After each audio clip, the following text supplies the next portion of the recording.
Priecīgus Ziemassvētkus un laimīgu jauno gadu! Šādu veidu novēlējumu mēs viens otram izsakām katrā gada nogalē. Mēs svinam Ziemassvētkus 25. decembrī, varbūt cita daļa sabiedrības to dara 7. janvārī. Tādas ir tradīcijas. Jautājums ir, kad tad īsti piedzima Jēzus? Vai Bībelē kaut ko var atrast par šo jautājumu? Mēs varam vismaz pamēģināt to izdarīt, kaut ko meklēt un kaut ko atrast. Es nepretendēju uz to, ka šis jautājums ir izpētīts perfekti. Kad es to veicu, es sastapos ar dažiem jautājumiem, uz kuriem atbildes pilnīgi noteikti ir jārok un jāmeklē vēl dziļāk. Tā kā, ja arī tu esi Bībeles pētnieks, ieraksti komentāros idejas, atradumus, kuras iespējams es esmu palaidis garām. Un tā, paskatīsimies vispirms uz šo jautājumu no Kristus krustā sišanas redzes leņķa. Kādā gada laikā Jēzus tika piesists krustā? To šķiet mēs visi zinām, tas notika pavasarī. Saskaņā ar Toras ziņojumu, tas ir ar 5 Mūzes grāmatu ziņojumu, viņām bija jāmirst pēc ebreju kalendāra, pēc Bībeles mēneša kalendāra Nisana mēneša 14. datumā. Cik ilga Jēzus kalpošana, Jēzus sabiedriskā kalpošana virs zemes? Arī to mēs visi zinām. Tie bija 3,5 gadi. Šis fakts ir pietiekami labi zināms. Cik gadu viņam bija, kad viņš sāka savu mesijānisko kalpošanu? 30 gadi. Lūkas evaņģēlija 3. nodaļā mēs varam lasīt, un Jēzus pats, kad viņš savu darbu sāka, bija 30 gadu vecs. Jēzus sāka savu kalpošanu 1. gadsimta 27. gadā, kad viņam bija 30 gadi. Kāpēc tas bija mūsu ēras 27. gads? Tas jau ir cits stāsts, arī saistībā ar kalendāriem. Tātad, kad viņu sita krustā, lieldienu laikā, viņam bija jau cik? 33,5 gadu. Kā mēs zinām, ka Jēzus nodzīvoja 33,5 gadus? Izpētot jaunās derības visus 4 evaņģēlijus, sakārtojot notikumus chronoloģiskā secībā, mums nepārprotam ir zināms, ka Jēzus tika piesists krustā 33,5 gadu vecumā. Tas ir mūsu ēras 31. gadā, pavasarī. Es domāju, ka neko jaunu pagaidām mēs vēl neesam uzzinājuši. Bet ja pavasarī Jēzum bija 33,5 gadu, tad tas liek secināt, ka Jēzus Kristus visdrīzāk ir dzimis rudenī. Bet, ja gribam būt precīzāki, Tišri mēnesī, 7. mēnesī pēc Bībeles mēneša kalendāra. Nisans ebrejiem bija 1. gada mēnesis, un pieskaitot pusgadu, mēs nonākam pie 7. mēneša, pie Tišri mēneša. Paskatīsimies uz Kristus dzimšanas laiku no svēto rakstu viedokļa. Vai tur ir doti kādi laika parametri attiecībā uz Jēzus dzimšanu? Atveram vispirms Lūkas evaņģēlijā 1. nodaļā un lasām no 5. panta. Jūdejas ķēniņa Heroda laikā dzīvoja priesteris no Abija vienības Caharija, un viņa sieva no Ārona cilts vārdā Elizabete. Viņi abi bija taisni Dieva priekšā un staigāja nevainojami visos tā kunga baušļos un likumos. Tiem nebija neviena bērna, jo Elizabete bija neauglīga un abi bija jau labi gados. Bet notika, kad Caharija pēc savas kārtas izpildīja priestera pienākumus Dievu priekšā, un pēc priestera paražas viņām pienācās ieiet tā kunga namā un kvēpināt, bet viss ļaužu pulks ārā lūdza Dievu kvēpināmā stundā. tad viņam tā kunga eņģelis parādījās stāvēdams kvēpināmā altāra labajā pusē. Lūk, tā sākas apraksts par Jāņa Kristītāja piedzimšanu, kurš bija priekšgājējs jeb ceļa sagatavotājs Jēzum Kristum. Šajā aprakstā ir dotas chronoloģiskas ziņas, kas mums palīdzēs noskaidrot Jēzus Kristus dzimšanas laiku. Vispirms ir sacīt, ka Caharija bija priesteris pēc Abija vienības. Kas ir priesterīgās kārtas jeb vienības? Par to mēs varam lasīt Bībelē 1. laiku grāmatā 24. nodaļā. Un Ārona dēliem bija šādi viņu iedalījumi. Ārona dēli bija Nadabs, Abijs, Eleazars un Itamārs. Bet Nadabs un Abijs nomira pirms sava tēva, un viņiem nebija dēlu, bet Eleazars un Itamārs kļuva par priesteriem. Un Dāvids tos nodalīja Cadaku, Eleazara dēlu un Ahimēleku, Itamāra dēlu pēc viņu kalpošanas amatiem, un atrada, ka starp Eleazara dēliem ir vairāk galveno nekā starp Itamāra dēliem, un tie tika iedalīti no Eleazara dēliem 16 tēvu namu galvenie, bet no Itamāra dēliem 8. Un viņš tos iedalīja kā vienus tā otrus meslus metot, jo tik labi starp Eleazara, kā arī starp Itamāra pēcnācējiem bija augstākie svētnīcā un augstākie Dieva priekšā. Tālāk tiek aprakstīts, kam krita pirmā loze, kam otrā, un tad 18. un 19. pantā tiek teikts 23. Delajam, 24. Māsjam. Šī bija viņu kalpošanas kārtība, kādā viņa nāca tā kunga namā saskaņā ar likumu, ko Ārons viņu tēvs ar tā kunga Izraēla Dieva pavēli bija noteicis. Priesterīgās kārtas vai vienības ir priesteru grupas, kuras saskaņā ar savu kārtas numuru nāca uz dievnam izpildīt savu kalpošanu, un viņu šādu kārtu, jeb šādu komandu bija 24. Cik gadā ir mēnešu? 12. Tātad šīs grupas kalpoja pa pusmēnesim. Katrs mēnesis bija sadalīts uz pusēm, un tā cauru gadu katra grupa, katra vienība, jeb katra kārta veica savu kalpošanu 2 nedēļas. Padomāsim tagad, kad sākas gads? Reliģiskais ebreju gads pavasarī. Nisans bija pirmais reliģiskā gada mēnesis. 2. Mūzes grāmatā 12. nodaļā mēs lasām, šis mēnesis, lai jums ir pirmais mēnešu vidū, ar šo mēnesi, lai jums iesākas gads. No kādas kārtas vai vienības bija Caharija? No Abija vienības.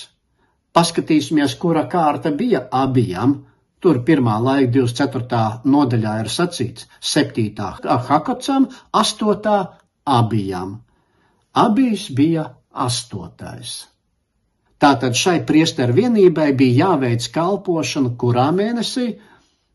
4. mēnesī. 4. mēneša 2. pusē. Tā bija kārtība, kura tika izveidota jau no seniem laikiem, un šī kārtība ir konkrēti fiksēta svētajos rakstos, Bībelē. Kad mēs lasām, ka Caharija bija priesteris no Abija vienības, tad tas mums maz ko izsaka. Bet cilvēkiem, kas dzīvoja 1. gadsimtā, tam bija nozīme.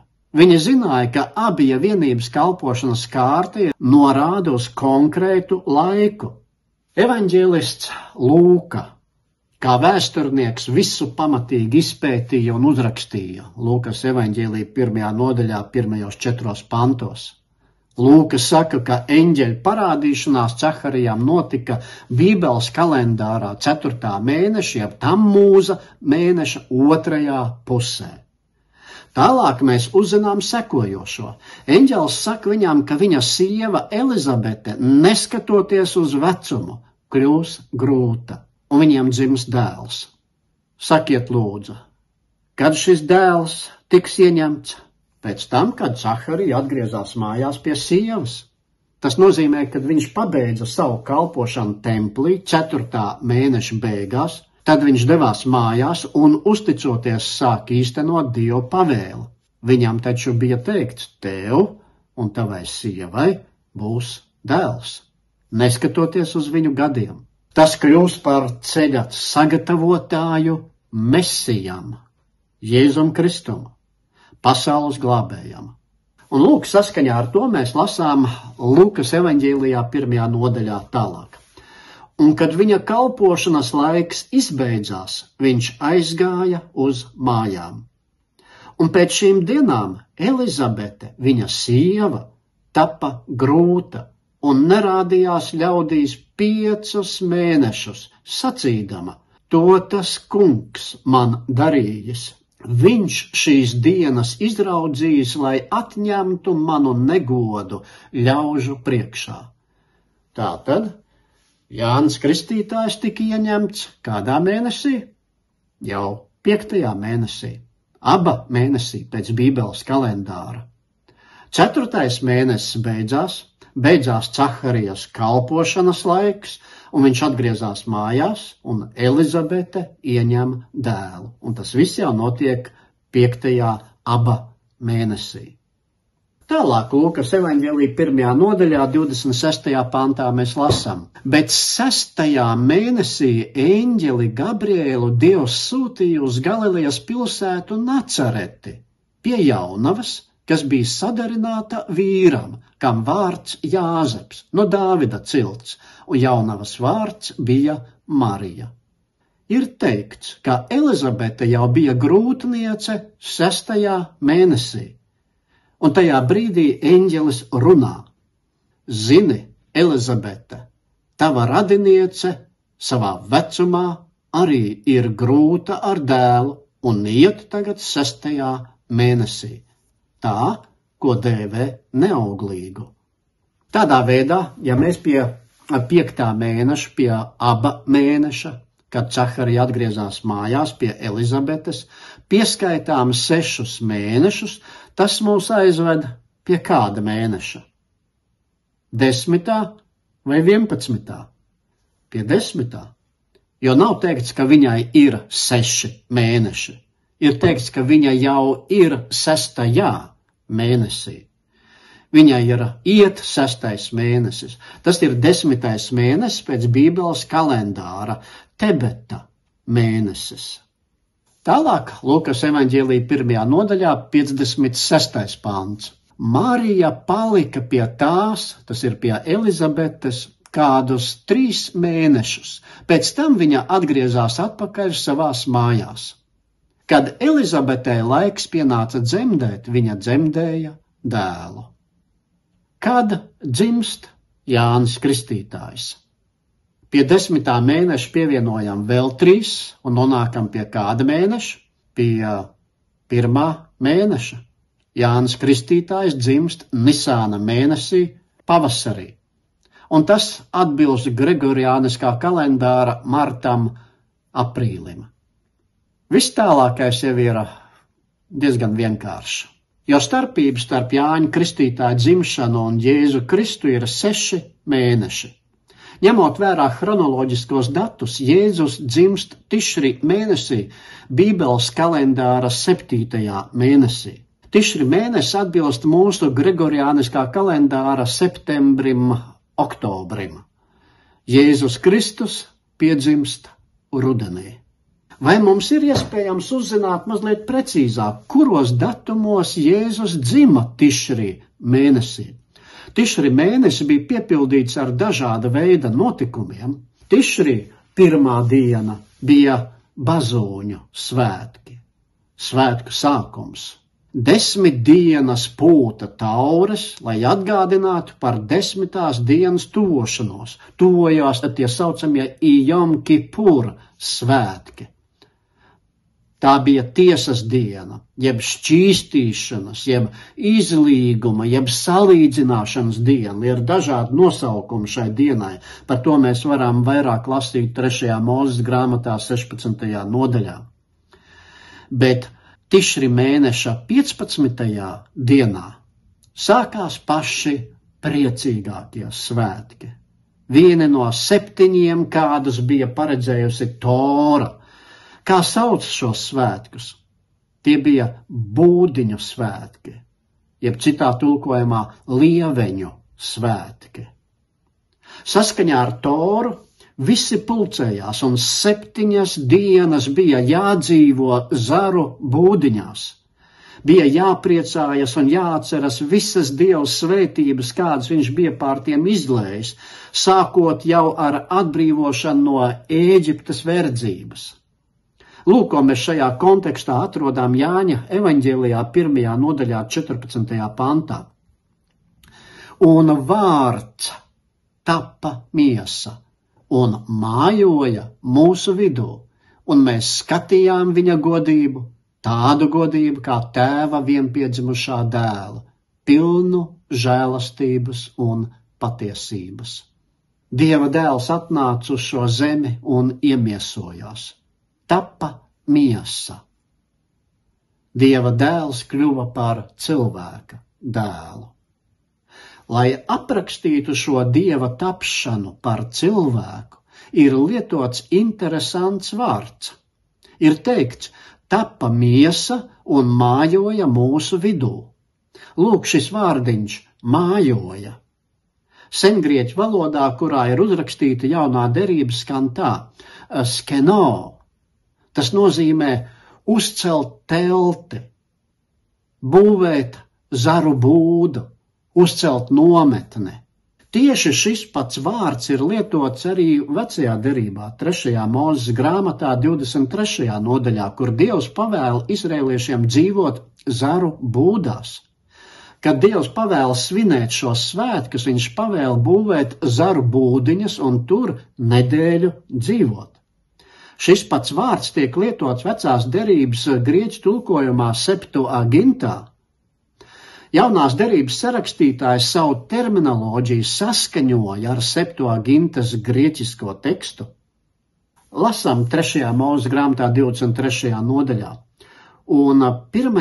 dienā ņemiet augļus no vislabākajiem kokiem, palmu zarus un zarus no kupli noaugušiem kokiem un no Eifratas apses, un jums būs tā kunga sava Dieva priekšā līksmoties 7 dienas. Un šos svētkus jums būs svētītam kungam 7 dienas gadā. Tas, lai ir mūžīgs likums jūsu cilšu ciltīm. 7. mēnesī jums tos būs svētīt. 7 dienas jums būs dzīvot būdiņās. Visiem, kas dzimuši Izrēlā kā iedzimtiem, tiem ir jādzīvo būdiņās. Kad apostols Jānis apraksta Jēzus iemiesošanās laiku un faktu, viņš lieto 3. Mūzes grāmatas 23. nodaļas terminoloģiju. Viņš saka, ka Jēzus nevis vienkārši dzīvoja ar mums, bet viņš apmetās būdiņā. Jānis saka, ka Jēzus nāca, lai sāktu dzīvot skeno mūsu vidū. Un saskaņā 3. Mūzes 23. nodaļa tas notika Tišri mēnesī, sākot ar 15. dienu. Un tā nedēļas garumā. Dievs izvēlējās tādu laiku, kad visi priecājās, kad visi pateicās Dievam par visām viņa dāvanām. Laiks, kad ebreji dzīvoja būdiņās un atcerējās atbrīvošanu no Ēģiptes verdzības. Tas ir laiks, kad Jēzus ienāk šajā pasaulē un apmetas mūsu vidū vienkāršā būdiņā, jeb precīzāk sakot, kūtī piedzima un silē viņu noguldīja. Jau no pirmās zemes dzīves dienas viņam nebija, kur savu galvu likt, lai dzīvotu mūsu vidū un iepazīstinātu mūs ar savu dievišķo raksturu un dzīvi. Kristus savu telti uzcēla blakus cilvēku teltīm. Un vārds tappa miesa, logos tappa miesa, Jēzus tappa miesa un mājoja skeno mūsu vidū. piepildīdams vecās derības pravietojumus. Ņemot vērā to, ko Jānis saka par Jēzus Kristus dzimšanu un iemiesošanos, mums ir pamats domāt, ka Jēzus piedzim tieši 2. Tišri mēneša pusē, tieši tad, kad tiks svinēti Būdiņu svētki laikā no 15. līdz 21. datumam. Droši vien, ka ir nepieciešams pieminēt vēl dažus faktus, kurus šajā stāstā it kā nepieminēja vai palaid garām, bet viņus izcelšu tā mazliet atsevišķi. Kad mēs skatāmies uz Kristus dzimšanu no vēsturiskā aspekta, mums jāņem vērā vēl daži momenti. Pirmkārt, Lukas evaņģēlija 2. nodaļā 8. pantā ir rakstīts: un gani bija ap to pašu vietu laukā, tie nomodā būdam sargāja naktī savus lopus. Gani atradās uz lauka. Saskaņā ar vēsturiskiem datiem laikā no novembra līdz februārim ganāmpulki nenakšņoja uz lauka. Ganāmpulkus dzina aplokos un tie atradās slēgtās telpās, jo ziemā bija pietiekoši augsts, krīt sniegs, lietus. Tas fakts, ka gani ar ganāmpulkiem tajā naktī bija uz lauka, rāda, ka tas bija kāds cits laiks. Tas noteikti nebija novembris, decembris, janvārs, februārs. Tas nebija šis laiks. Vēl kāds interesants moments. Visas viesnīcas bija pārpildītas. Lūkas 2. nodaļa 7. pants. Un viņai piedzima pirmzimtais dēls, un viņa to ietina autiņos un lika silē, jo tiem citur nebija vietas tai mājoklī. Šis fakts arī jāņem vērā. Tas liecina par svētku laiku. Cilvēki no malām plūda uz Jeruzalem, lai piedalītos svētkos, Betleme atrodas apmēram 5 km attālumā no Jeruzalemes. Cilvēku bija daudz, un visi apkārtējie lauki bija pilni ar zaru būdiņām, kurās dzīvot. Visas viesnīcas bija aizņemtas. Šis fakts sakrīt ar to, ka tas varēja būt Tišri mēneša nedēļa no 15. līdz 21. datumam. Un vēl kāds interesants fakts. Lukas 2. nodaļas 1.2. pants. Tanī laikā nāca no ķeizara Augusta pavēle uzrakstīt visus valsts iedzīvotājus. Un šī pirmā uzrakstīšana notika tajā brīdī, kad Kirenejs valdīja Sīrijā.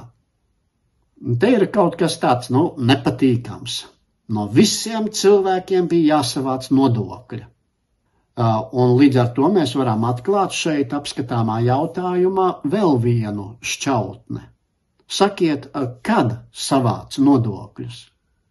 Ja sabiedrība dzīvo lauksaimniecības režīmā, pēc tam, kad visa raža ievākta, vai ne? Romiešiem bija zināmi vietējās kultūras paražas, un tādēļ nodokļu savākšana un iedzīvotāju uzskaita noteikti tas viss tika ņemts vērā, lai romieši varētu savu darbiņu paveikt. Vislabākais un veiksmīgākais laiks nodokļu savākšanai bija laiks pēc pļaujas ievākšanas.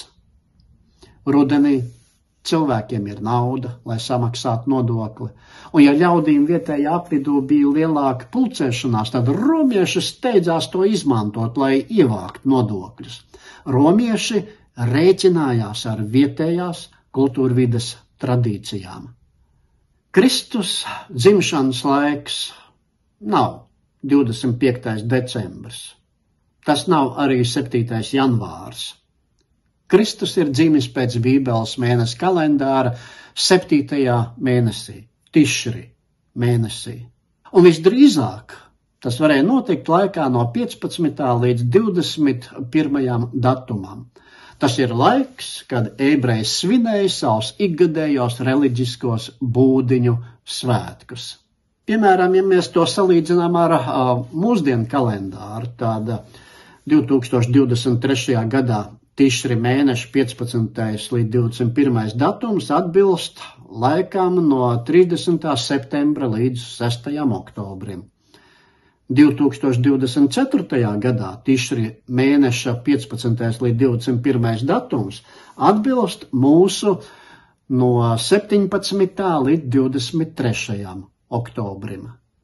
Tas bija laiks, kad mūsu kungs, kuru nevar uzņemt pat viss universums, tik liels un varens viņš ir Dievs. Bet tajā laikā viņš izvēlējās apmesties uz mūsu zemes, izvēlējās kļūt par cilvēku, lai uzlietu savu telti blakus cilvēku mājokļiem. Viņš izvēlējās piedzimt pašā priecīgākajā laikā, pateicības laikā, būdiņu svētku laikā, lieveņu svētku laikā. To visu viņš izdarīja tāpēc, ka viņš ir mīlestība. Dievs ir mīlestība.